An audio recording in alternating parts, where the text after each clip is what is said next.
तर कणकवलीतील सावडावमधील नैना सावंत, वैभव सावंतांना अमानुष मारहाण करण्यात आली। ग्रामपंचायतीत भ्रष्टाचार होत असल्याचा आरोप केल्याच्या रागातून ही मारहाण झाल्याचं वैभव सावंतांनी म्हटलंय।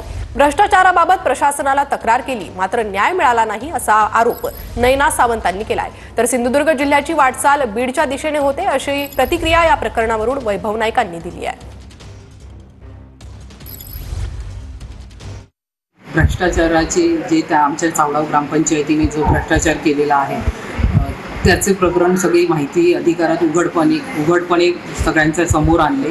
त्याचा राग ठेवून म्हणजे ही प्रकरणं अशी इतक्या मोठ्या प्रमाणात त्या लोकांनी भ्रष्टाचार केलेला आहे की लोकायुक्तांपर्यंत मी गेलेली आहे। लोकायुक्तांकडे हे प्रकरण चाललेलं आहे। मी सगळ्या आपल्या प्रशासकीय यंत्रणेपर्यंत ह्या सगळ्या तक्रारी केलेल्या आहेत। ही प्रकरणं चालली आहे परंतु अजूनही तिथून न्याय मिळालेला नाही।